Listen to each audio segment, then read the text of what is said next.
Okay. Well, thank you guys so much for your advice on what it was you wanted to see me do next in my spare time. Many people said they wanted to see my bread recipe, and I have to say, I didn't make this up. I stole it from Mother Earth News. You can find it by Googling Mother Earth News 5 minutes a day for fresh baked bread. But the recipe is really simple. It's 6, 3, 3, 13. And I'm gonna divide that in half because I don't have anything nearly big enough to hold that much. So the 6, or the 3, is our 3 cups of water. The 2 1.5s are tablespoons of salt and yeast, but this is my last packet of dry yeast. We're running into a shortage because of, well, everyone is baking right now. So instead, I'm just gonna use half a cup of sourdough starter. And I've got another little video I can show on how to make that. The 6.5 cups of flour. And not everyone has a 6.5 cup measuring cup. This was a birthday, or it was a Christmas present from my mom. And thank you, Mom. It's been perfect so far. So I guess the easiest way for me to do this and have it not stick to the bottom of my bowl is to add the water first. I'm not entirely sure how I'm ever going to make this not stick to the bottom of the bowl, because it always sticks. I probably should sift this, but the whole point of this is that it's lazy bread, not hard bread. And then my 1.5 tablespoons of salt.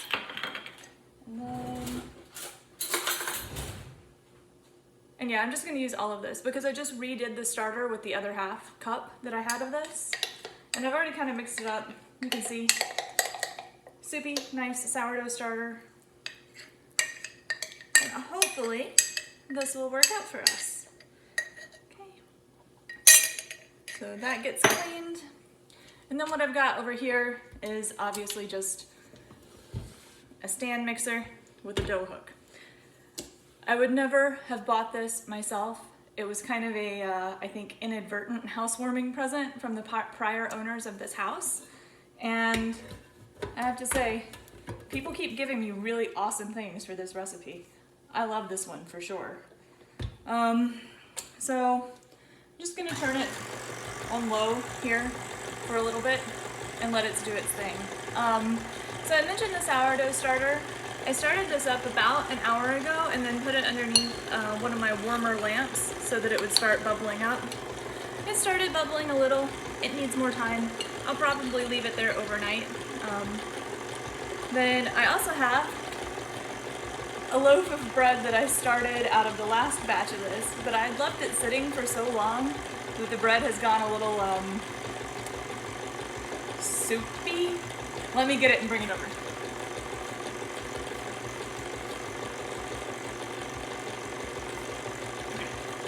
So, yeah. Supposedly, you shape this and it rises up whenever you let it sit. It's not rising up, but I'd made this particular batch of dough really wet, so it'd be more like a ciabatta.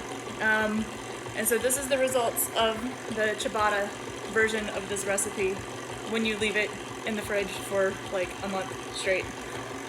I'm gonna put this away. It's ugly.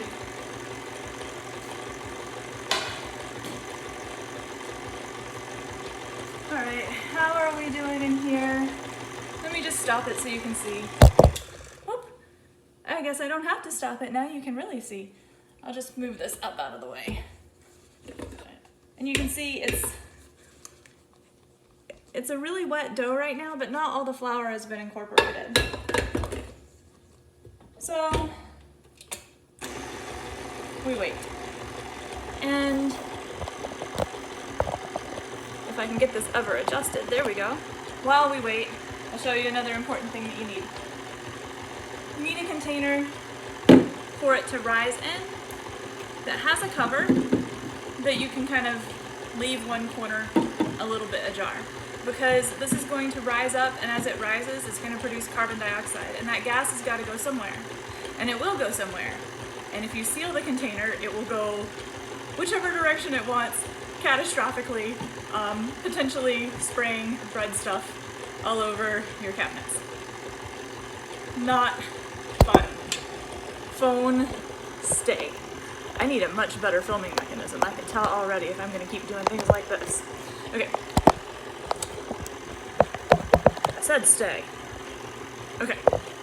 So the nice thing about this container, and this is that product from IKEA, one of my favorite stores. This house is basically sponsored by IKEA.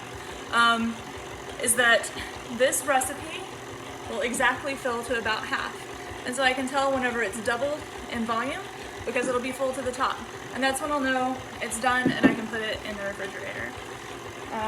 So basically for this recipe, we just combine the things, we put it in a container, we leave it on the countertop until it's completely risen, and then we throw it in the fridge overnight. After that overnight, we can pull off a chunk of dough, shape it, put it somewhere to rise for about an hour, throw it in the oven for about 45 minutes, and then we have fresh bread. How easy is that? There's no real kneading, and the whole thing comes together super fast. Let's see how we're doing over here again. It's still pretty wet. I think I'm gonna have to stir this thing. What did I do with my spoon? Yeah, the flour's got stuck to the bottom again. It always gets to the bottom somehow. I don't know how to prevent it. But if it wouldn't go to the bottom, I wouldn't have to do this part. This is the only manual labor part. And it's kind of annoying, but you know, it's a lot better than sitting here with a spoon and mixing it all by hand from the beginning. All right. I think we got most of it in. Oops, we lost a drop. Quick, where's the towel?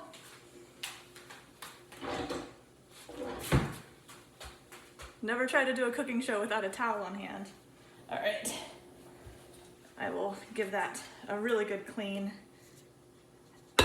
when you're not here, because the part you are interested in is not the cleanup, but the doing. So, get back to it. Ooh, that was a little fast. I'm just gonna keep it here on the slow setting for a few more seconds. Yeah, it's looking pretty good. Wait for it. Okay, while that's doing its thing, I just wanted to show you. I don't particularly enjoy cleaning, so I don't even clean out the bottom of this anymore. I find that with time, after a few batches, I start to get a really awesome sourdough flavor that you just can't easily get unless you're gonna go through the whole sourdough process. But leaving the stuff behind, starting with the sourdough starter, you start to develop those flavors after 2, 3, 4 batches. Kind of depends on where you live and what your native yeast environment is like. Okay, this guy is definitely ready now. Yeah, now see, this is a really wet dough, and it's supposed to be really wet. But you're gonna be working with it cold, and so it won't totally suck, I promise. Although, you know, it's messy. It's fun, but you know, you have to wash your hands. Okay, I'm gonna get this out of the way and over somewhere where it can't drip and make me have to clean up more mess. And then just dump it in my big bin. Yeah, you can see we got all the flour off the bottom. It's all incorporated in nicely. And this is gonna be a little wetter because there's the extra moisture from that sourdough starter coming in. If it's too bad this round, I'll probably decrease the amount of water to accommodate for that extra moisture in the sourdough. All right, so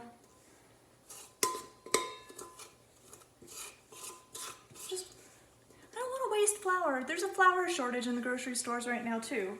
Not that there's actually a flour shortage, it's just all you people that never normally bake are at home and you're baking and you're buying up all the flour. I still have probably 20 pounds of flour left from my last 50-pound sack that I bought because I'm crazy like that, but you know, it works. Okay, it's all over except for the washing up. And so for that, I will do that without you having to watch. I will check you back in probably an hour, hour and a half.